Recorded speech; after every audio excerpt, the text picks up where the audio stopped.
Hmm. Assalamualaikum warahmatullahi wabarakatuh. Eh, dan salam sejahtera lah kepada semua pelajar PPPY 1262 Sejarah dan Tamadun Islam. Dan kali ini saya akan membentangkan topik yang terakhir lah, yang di mana saya dalam Dewan Kuliah hari itu dah kata kita akan buat rakaman kan untuk topik yang terakhir berkaitan dengan dunia Islam abad ke-20.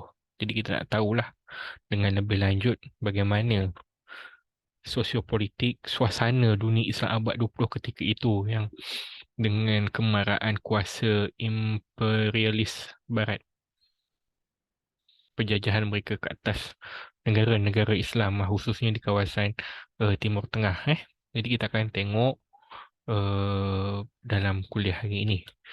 Jadi kita nak tahu tentang situasi dunia Islam pada abad ke-20, dan kita nak meneliti peranan beberapa golongan lah, khususnya golongan Turki muda ataupun yang dikenali sebagai Young Turks, dan juga peranan Revolusi Arab dalam fasa kemerosotan Kerajaan Uthmaniyah, dan kita nak tengok juga peranan kuasa imperialis Barat, khususnya menyebabkan kejatuhan Kerajaan Uthmaniyah. Jadi kita tengok kat dalam gambar ini di mana ini konon pakai ini Uthmaniyah lah ni, melihat beberapa, kita boleh katakan pembesar-pembesar Eropah Barat, ada daripada Rusia, Perancis, ada Britain kan. Mereka sedang menggunting peta-peta ini, menggunting peta yang yang mengandungi uh, wilayah Turki Uthmaniyah, dan nak dibahagi-bahagikan sesama kuasa Eropah. Itulah yang berlaku pada zaman tersebut, di mana kuasa Eropah ini berpakat untuk nak melemahkan dan menghancurkan pengaruh Turki Uthmaniyah ketika itu. Jadi kita tengok kerajaan Uthmaniyah pada era Sultan Abdul Hamid Al-Thani, di mana beliau merupakan khalifah yang saya kira khalifah yang memang berkaliber dan mempunyai jati diri yang cukup kuat, tetapi beliau memerintah di waktu kerajaan Uthmaniyah berada dalam fasa kemerosotan. Sebelum beliau naik memerintah, memangnya kerajaan Uthmaniyah telah meniti fasa kemerosotan, dan pelbagai usaha telah dilakukan oleh khalifah sebelum beliau. Dengan usaha-usaha itu reformasi ala barat. Maksudnya khalifah ketika itu melihat perlunya satu usaha pembaruan dengan mencontohi apa yang telah dilakukan oleh barat bagi menaikkan semula reputasi kerajaan Uthmaniyah. Malangnya usaha yang dilakukan tu boleh dianggap sebagai tidak mencapai sasaran. Bahkan banyak wilayah Uthmaniyah telah melepaskan diri, memerdekakan diri daripada penguasaan khilafah di Istanbul. Dan apabila Khalifah Abdul Hamid As-Sani memerintah menaiki tahta pada tahun 1876, beliau telah melakukan tiga inisiatif utama untuk mempertahankan kedaulatan Uthmaniyah, iaitu perlembagaan baru kanonisasi, kemudian sistem khalifah berkuasa mutlak, dan juga gagasan pan-Islamism. Hal ini boleh dibaca dalam artikel yang saya muat naik dalam UKM Folio, apa benda tiga inisiatif utama ni. Dan yang penting sekali, kita nak lihat bagaimana kalau sebelum zaman Sultan Abdul Hamid kan ada berlaku gerakan daripada Uthmani muda kan, yang Ottoman menuntut agar raja sistem monarki di Turki ini dijalankan secara sistem monarki berperlembagaan, sistem khalifah berperlembagaan. Jadi hal ini sebenarnya sama sekali telah cuba melemahkan dan melenyapkan pengaruh khalifah dalam pemerintahan. Jadi apabila Sultan Abdul Hamid As-Sani menaiki tahta, beliau telah apa mengembalikan semula power of Khalifate itu dengan sistem khalifah berkuasa mutlak. Kerana dia menganggap bahawa kedudukan khalifah yang powerless melalui sistem khalifah berperlembagaan menjadikan kerajaan Uthmaniyah tidak begitu kuat. Jadi pokok pangkalnya khalifah perlu berkuasa mutlak agar khilafah Uthmaniyah itu benar-benar ditadbir oleh seorang khalifah yang memahami tentang kekuatan dan kelemahan Turki Uthmaniyah itu sendiri dalam menghadapi ancaman daripada kuasa barat. Dan gagasan Pan-Islamism, ini juga merupakan satu yang menarik jugalah untuk kita kaji di mana Pan-Islamism ni merupakan suatu gagasan kesatuan ataupun perpaduan umat Islam yang telah digerakkan oleh Abdul Hamid As-Sani sebagai refleksi kepada pertembungan Uthmaniyah dan Eropah di mana asas kepada gagasan ini adalah mengiktiraf kedudukan khalifah sebagai penaung seluruh umat Islam. Jadi dalam erti kata lain di mana eh, kedudukan khilafah Uthmaniyah sendiri waktu itu berada dalam peringkat lemah, merosot. Jadi banyak wilayah-wilayah yang didominasi penduduknya majoriti beragama Islam mungkin tidak lagi bernaung di bawah khilafah Uthmaniyah secara terus, tetapi mereka masih lagi boleh memberi walak kepada penduduk kepada khalifah di Istanbul sebagai penaung seluruh umat Islam. Jadi Waimah di mana mereka sekalipun, sama ada di Afrika Barat ke, di tanah Melayu ni ke, di India dan sebagainya, selagi mana mereka menjunjung Quran dan Sunnah, selagi mana mereka ni adalah beragama Islam, maka mereka mengiktiraf kedudukan khalifah itu sebagai penaung kepada umat Islam ini. Jadi umat Islam di Kazakhstan pun akan melihat bahawa khalifah di Istanbul itu bukan khalifah untuk masyarakat Turki, tetapi masyarakat Islam secara keseluruhan dia. Hal inilah di mana seruan gagasan Pan-Islamism ini telah dimulakan oleh seorang tokoh Uthmani muda yang bernama Namik Kemal dan diperkasakan lagi oleh Abdul Hamid As-Sani apabila beliau melihat perlunya satu gagasan yang mampu untuk menyatu padukan umat Islam, maka lahirlah gagasan Pan-Islamism ini. Dan beliau menjemput ramai ulama dan golongan aristokrat untuk berbincang tentang gagasan ini, bagaimana idea ini mampu untuk disebarkan ke seluruh alam.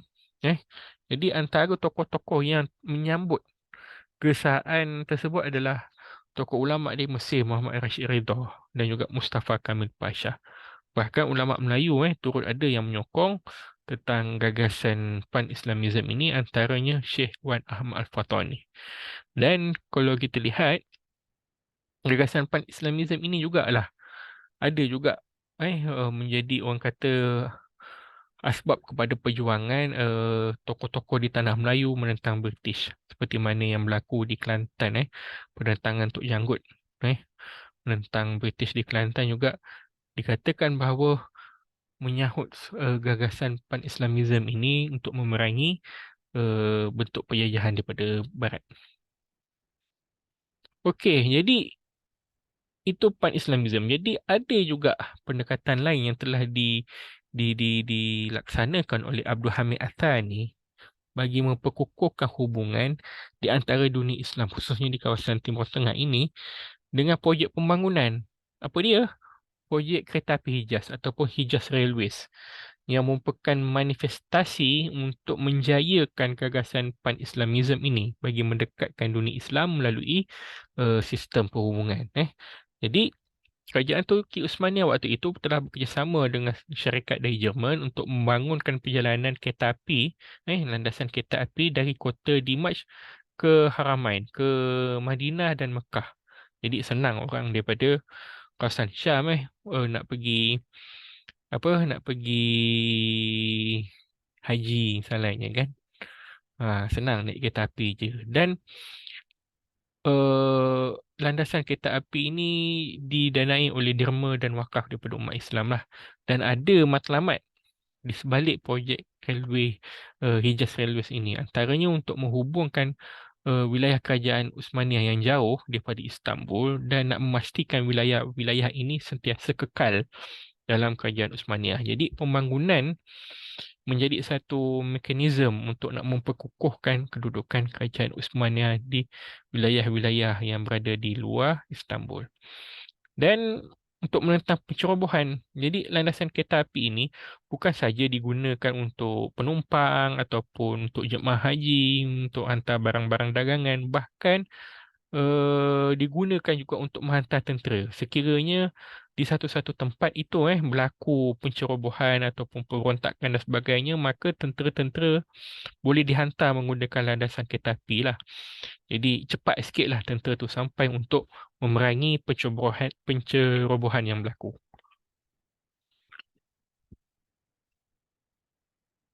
Namun begitu, situasi dunia Islam waktu itu memang agak meruncing. Gagasan Pan-Islamism ni walaupun merupakan pendekatan yang terbaik, tetapi dia tidak berjaya sepenuhnya. Kenapa? Kerana berlaku pergolakan berterusan dalam kerajaan Uthmaniyah. Maksudnya pergolakan ini, usaha itu walaupun dibuat banyak tetapi tidak mampu untuk mengakhiri setiap pergolakan yang berlaku. Bahkan wujud pergolakan yang baru dalam kerajaan Uthmaniyah. Misalnya tuntutan kemerdekaan daripada beberapa negara-negara yang terletak di wilayah Balkan, kan? Bosnia, Yunani dan sebagainya ini, mereka cuba membebaskan diri daripada penguasaan Turki Uthmaniyah dan dibantu juga oleh eh, kuasa-kuasa Eropah waktu itu. Antaranya British dan juga Rusia. Kemudian pemberontakan berasaskan kaum. Ini berlaku juga di kawasan di Armenia. Ada kaum Nasrani. Kalau kita tengok di Timur Tengah sendiri, di Hijaz misalnya, kan campur tangan ataupun mungkin pelibatan Inggeris, British sendiri yang memberikan bantuan sokongan daripada sudut ketenteraan dan juga kewangan kepada tokoh-tokoh di negara Arab untuk melancarkan pemberontakan dan akhirnya akan timbul satu apa yang dipanggil sebagai revolusi Arab yang bertujuan untuk nak menumbuhkan negara sendiri dan nak mengangkat bangsa Arab itu kembali menjadi khalifah dan tidak mahu lagi berada di bawah pemerintahan bangsa Turki. Dia main sentimen perkauman ataupun asobiah di situ untuk mendapatkan pengaruh dan kuasa dan hal-hal sebeginilah campur lagi dengan campur tangan Eropah waktu itu menyebabkan kerajaan Uthmaniyah semakin lama semakin merosot. Itu kita lihat cabaran luar lah yang telah menyebabkan kerajaan Uthmaniyah semakin lemah. Dan dalam masa yang sama berlaku juga pergolakan dalaman. Kita panggil internal. Tadi external factor yang influence the Uthmaniyah, decline of Uthmaniyah of Ottoman kan. Jadi bagaimana pula dengan internal factor yang turut mempunyai peranan yang sama dalam melemahkan pengaruh Uthmaniyah ini. Antaranya desakan golongan Young Turks ataupun Turki muda.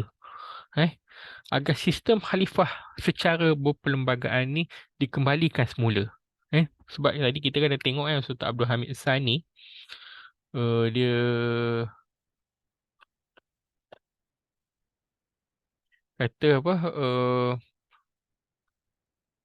dia nak sistem khalifah berkuasa mutlak kan untuk nak mengembalikan power of caliphate, tetapi Turki muda ini merasakan bahawa sistem khalifah berkuasa mutlak ni sebagai satu bentuk diktator dan perlu dikembalikan khalifah berperlembagaan. Maksudnya tindakan khalifah juga mesti tertakluk kepada perlembagaan yang diputuskan di peringkat parlimen. Jadi ketika itu undian di parlimen bersetuju untuk memecat Abdul Hamid As-Sani sebagai khalifah. Jadi kita lihat bagaimana sultan yang telah menjalankan tugas dan fungsinya dengan bersungguh-sungguh dengan baik akhirnya telah dipecat menjadi khalifah pada tahun 1908 1909 gitu. Jadi kita tengok yang Turks yang merupakan kesinambungan daripada golongan yang Ottoman. Utsmani muda ni dia memang mendesak pemerintahan secara berperlembagaan dan mereka ni dianggotai oleh pegawai tentera Termasuklah apa kalau dalam gambar tu kalau kita dapat lihat Mustafa Kamal Atatürk di antara ahli pada yang Turks ini dan mereka mengasaskan parti politik yang dikenali sebagai Ittihad Wat Taraqi, Committee of Union and Progress, CUP. Dan mereka inilah yang telah berjaya menyingkirkan Abdul Hamid Sani daripada jawatan khalifah. Dan dari situ mereka bermula menjadi gerakan pendesak dan berubah menjadi parti politik lalu memenangi pilihan raya. Dan mereka jugalah yang telah membuat keputusan agar Uthmaniyah terlibat dalam perang Balkan yang menyebabkan mereka kalah dan menyaksikan wilayah Balkan itu ialah berjaya melepaskan diri daripada penguasaan Uthmaniyah dan penglibatan Uthmaniyah dalam Perang Dunia Pertama. Ini merupakan satu apa orang kata titik hitam dalam sejarah Uthmaniyah. Mereka terlibat dalam Perang Dunia Pertama dan akhirnya tewas kepada Pakatan British, Perancis dan Rusia dan menyebabkan wilayah Turki Uthmaniyah ketika itu dibahagikan sesama kuasa Eropah dan akhirnya yang tinggal adalah negara Turki sekarang yang dulunya dikenali sebagai Anatolia. Okey, kita tengok revolusi Arab yang berlaku lebih kurang 2 tahun, 1916 hingga 1918. Mereka ini, masyarakat Arab ini, dia memberontak British. Pandai ni cucuk jarum. Mereka ni kadang-kadang tak ada nak berhadapan dengan Uthmaniyah secara face to face, tapi dia guna masyarakat Islam sendiri. Jadi dia guna golongan Arab, dia duk cari tokoh-tokoh di kalangan bangsa Arab yang boleh menjadi frontliner lah memimpin pemberontakan terhadap Turki Uthmaniyah. Jadi hal ini menyebabkan ialah apabila umat Islam sendiri digunakan untuk menentang khilafah Islamiah dan hal ini memang akan melemahkan kedudukan umat Islam itu sendiri. Jadi ada antara tokoh yang yang membuat ataupun yang dijumpai oleh British untuk menjayakan misi ini adalah Syarif Hussein. Ni penguasa Mekah dan beliau ni Syarif Hussein dijanjikan wilayah untuk merintah jadi raja King of Mekah misalnya. Lepas tu diberikan bantuan kewangan kan. Bahkan ketika pemberontakan ni berlaku ni pula British pula dia declare dia kata mereka ni berniat melindungi tanah suci daripada musuh. Jadi seolah-olahnya mereka lah penjaga kepada tanah suci dan Uthmaniyah yang waktu itu berperanan sebagai khalifah pula dianggap sebagai musuh yang cuba nak menghancurkan tanah suci ini. Jadi hal-hal sebeginilah propaganda yang dimainkan oleh British telah menyebabkan ialah berlaku pemberontakan di kalangan Arab akhirnya mencetus revolusi Arab dan menyeranglah beberapa tempat-tempat yang ada kedudukan tentera Turki Uthmaniyah di kawasan Hijaz. Jadi Jeddah, Makkah, Taif, Dimashq ni satu satu kawasan ini yang dikuasai oleh tentera Turki Uthmaniyah akhirnya jatuh kepada tentera Revolusi Arab. Yang waktu itu seorang tokoh Inggeris yang memainkan peranannya adalah T.E. Lawrence ataupun Lawrence of Arabia. Kalau dalam gambar ni kita lihat dia ni yang belah kanan ni pakai serban gini. Jangan main-main orang Inggeris pakai serban ni akhirnya dia mereka jadi berperanan sebagai pemecah belah lah umat Islam waktu itu.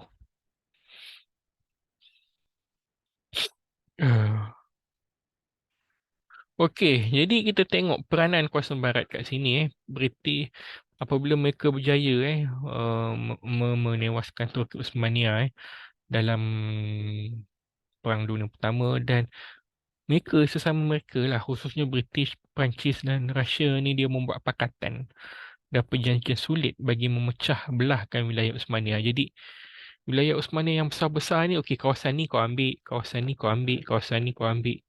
Jadi adalah beberapa perjanjian yang telah dibuat antaranya perjanjian Konstantinopel dan perjanjian London.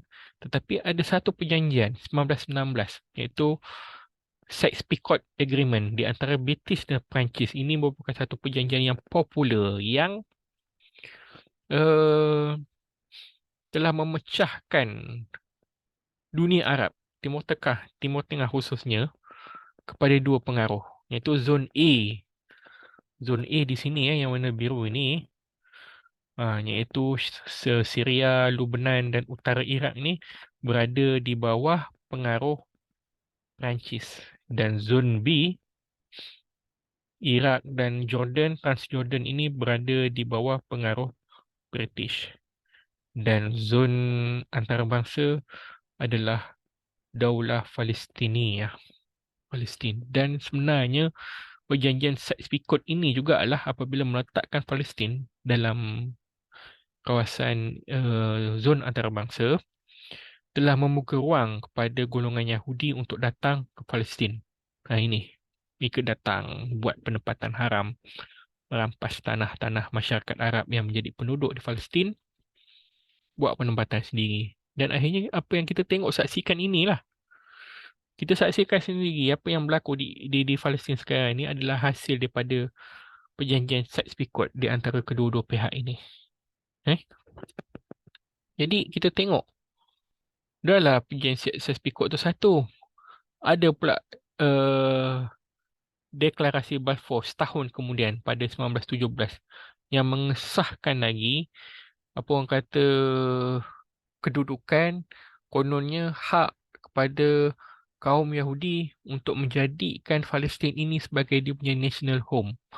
Di mana deklarasi Balfour yang dikeluarkan oleh Setiausaha Luar British, Arthur James Balfour, yang mengisytiharkan Palestin sebagai national home untuk bangsa Yahudi kan. Jadi ini merupakan satu apa orang kata kemuncak lah pada perjuangan kaum Yahudi Zionis untuk mendapatkan Palestin, kerana mereka telah mencuba lebih awal sebelum itu pada penghujung 1890-an gitu melalui pemimpin dia Theodore Herzl. Beliau ni telah cuba berunding menemui Khalifah Abdul Hamid As-Sani. Banyak tawaran dia bagi kepada Abdul Hamid As-Sani, kononnya nak bagi wang, bagi itu, bagi ini, nak lupuskan hutang kerajaan Uthmaniyah dengan syarat Palestin tu dapat diberikan kepada kaum Yahudi Zionis ini. Tetapi Khalifah Abdul Hamid As-Sani dengan tegas mempertahankan kedaulatan Palestin itu berada di bawah penguasaan Islam. Itu jasa besar Abdul Hamid As-Sani. Dan ialah cubaan awal ini akhirnya tidak mendapat apa kata kejayaan, tidak berjaya. Jadi pergolakan yang berlaku itu akhirnya telah menyebabkan Palestin mudah untuk dimasuki oleh kaum Yahudi, dan akhirnya deklarasi Balfour ini seolah-olah memberi hak kepada bangsa Yahudi untuk menjadikan Palestin ini sebagai dia punya tanah airnya. Jadi bangsa Arab yang mendengar deklarasi tersebut menolak deklarasi berkenaan kerana bertentangan dengan janji yang ditawarkan. Janji apa kita tak tahu. Orang British duk tawar macam-macam gini. Kononnya ketiga-tiga tanah suci ini akan kekal ke dalam penguasaan bangsa Arab dan sebagainya. Kononnya Palestin akan diperintah oleh Raja Arab yang memerintah di Jordan. Tetapi akhirnya yang berlaku tidak sedemikian rupa.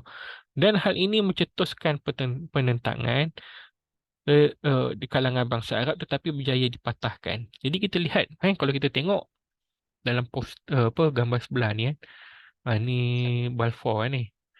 Kita tengok kat sini, kita boleh beza sikit je. Yang warna kelabu itu pada tahun 1917 adalah tanah yang diduki oleh golongan kaum Yahudi Zionis. Ini tanah orang Palestin.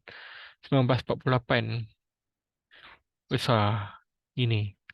1967 makin besar penempatan kaum Yahudi. Yang hanya tinggal kat sini penguasaannya adalah Gaza dan juga tebing barat, West Bank. Ini berlaku selepas Perang 6 Hari, Six Days War, yang berlaku pada tahun 1967, Perang Arab Israel. Dan ini apa yang berlaku pada hari ini. Bahkan Israel sendiri telah mengisytiharkan bahawa Baitul Maqdis itu sebagai ibu negara dia. Dan Amerika waktu itu cuba mengiktiraf akan keputusan Israel dan nak letak embassy dia di Baitul Maqdis. Tetapi kebanyakan negara-negara Islam termasuk Malaysia menolak kenyataan ataupun deklarasi tersebut. Mereka tidak mengiktiraf dan sebenarnya Baitul Maqdis itu adalah milik penduduk Palestin, bukan Israel.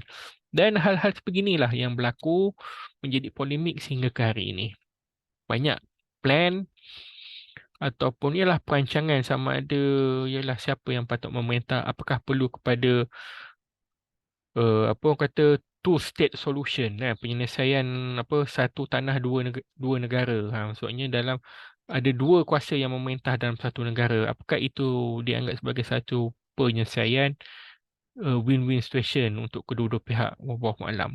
Tetapi apa yang berlaku hari ini, rampasan itu tetap berlaku khususnya kepada tanah-tanah penduduk Palestin lah. Eh, dan lalu dibuat penempatan haram untuk kaum Yahudi. Jadi hal itu berlakulah sehingga ke hari ini. Jadi apabila kita nak ceritakan tentang Palestin ni, perjuangan Palestin ni cukup panjang. Mereka ada very complicated situation. Ada gerakan itu, gerakan ini, yang memerangi Israel bermula dengan gerakan PLO, kemudian ada gerakan Fatah, lepas tu ada Hamas dan sesama mereka pun mungkin ada kontradik di antara satu sama lain khususnya daripada segi falsafah ideologi dan juga pendekatan mereka dalam menangani dan berhadapan dengan uh, Yahudi Zionis ini. Jadi hal-hal sebeginilah. Apakah perlu campur tangan orang luar dan bagaimana? Dan kalau kita tengok sekarang ni, pernah ada satu ketika normalisasi hubungan dengan Israel telah pun bermula, khususnya di antara negara-negara Arab. Dan apakah keseluruhan negara-negara Islam di dunia ini akan bertindak sedemikian rupa? Wallahu alam. Kita tak tahu. Kita tengoklah pada masa akan datang bagaimana. Jadi kita tengok kejatuhan Khilafah Uthmaniyah di mana Mustafa Kamal Atatürk telah mengumumkan dalam Grand National Assembly pada 1 November 1922 bahawa hanya Ankara saja yang sah memerintah di Turki. Jadi khalifah di Istanbul tak ada kuasa langsung untuk memerintah Turki. Jadi pengumuman itu secara langsung telah menamatkan pengaruh Istanbul. Ankara dengan Istanbul ni jauh. Dia ibarat macam Kuala Lumpur ke Kota Kinabalu kan. Jauh, nak pergi sana nak cepat pun kena naik flight. Jadi akhirnya pengaruh Khilafah Uthmaniyah tu dah tak ada dah sebagai pentadbir di wilayah Turki. Dan sultannya yang terakhir, Sultan Mehmed ke-6 telah meninggalkan istana dan hidup dalam bawangan di Malta. Jadi tempoh dia kalau kita tengok 1922, Khalifah sendiri tidak ada kuasa langsung dalam pemerintahan Turki. Pada 1924, pengumuman rasmi daripada Mustafa Kemal Atatürk menyatakan bahawa Turki ini akan menjadi sebuah negara republik, diperintah secara republik dan menghapuskan sistem khalifah sama sekali. Jadi tak ada khalifah dah. Kalau khalifah dulu ada tapi tak berkuasa, yang ni tak ada khalifah langsung. Jadi khalifah waktu itu pun kira macam orang biasa macam kita lah. Begitu sistem yang diamalkan. Jadi kesimpulannya kalau kita tengok sini bagaimana Uthmaniyah kemerosotannya telah menyebabkan dunia Islam berpecah belah dan dijarah oleh kuasa barat. Dan Abdul Hamid Hassani ketika itu memang berusaha untuk menangani ancaman tersebut melalui gagasan pan-Islamism dia. Malangnya usaha yang beliau lakukan tidak berjaya sepenuhnya. Jadi kita tengok ada beberapa cabaran pergolakan yang berlaku baik di dalaman ataupun luaran yang telah menggagalkan usaha Abdul Hamid Hassani ini. Dan kesan yang paling besar apabila Uthmaniyah ini merosot dan akhirnya lenyap adalah kehilangan wilayah Palestin. Apabila Palestin hari ini telah diduduki dan dikuasai oleh golongan Yahudi Zionis. Dan sistem khalifah juga tumbang pada 1924 lalu digantikan dengan sistem republik. Inilah merupakan rentetan kepada apa yang berlaku pada dunia Islam pada abad ke-20. Kita tengok. Ini merupakan satu apa kata titik hitam lah dalam sejarah tamadun Islam di mana perpecahan yang berlaku di kalangan umat Islam waktu itu, kelemahan yang berlaku akhirnya menyebabkan musuh di luar mengambil kesempatan terhadap kelemahan kita, dan natijahnya kita tengok kedudukan kerajaan pemerintahan Islam telah dicabar, dan akhirnya sistem khilafah yang berperanan dalam memayungi umat Islam akhirnya lenyap. Dan ialah kita pada hari ini wujud negara-negara apa yang dipanggil sebagai eh, negara bangsa, eh?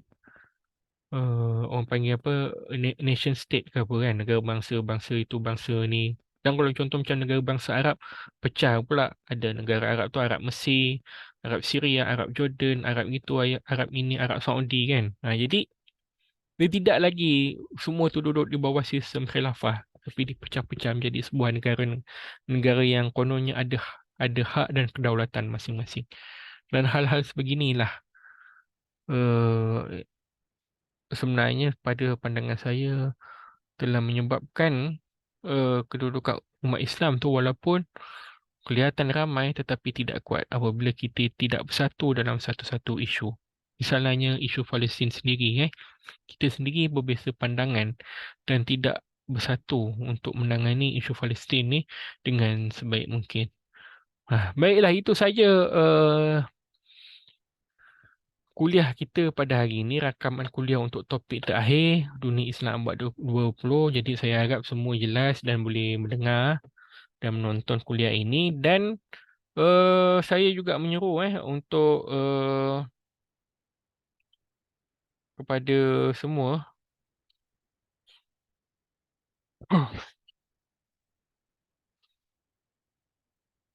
agar ingat kita punya ujian 50 markah tu masa yang diberikan untuk mengakses ujian itu di UKM Folio adalah bermula pada jam 9 pagi 30 hari bulan 1 Januari 2023 dan akan tamat pada jam 11.59 malam 3 hari bulan 2 2023, dan tempoh menjawab ujian itu adalah selama 1 jam 30 minit.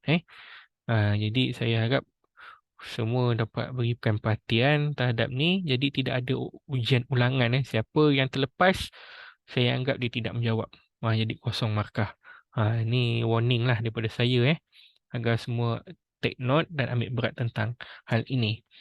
Okey, terima kasih banyak. Kita akan berjumpa lagi dan saya mohon ampun, mohon maaf sekiranya ada kekurangan dalam saya mengendalikan kuliah kursus Sejarah dan Tamadun Islam sepanjang 14 minggu ni. Jadi saya harap semua ni sihat-sihat lah untuk menempuh alam pengajian semester ini juga dan juga semester akan datang. Terima kasih banyak. Wassalamualaikum warahmatullahi wabarakatuh.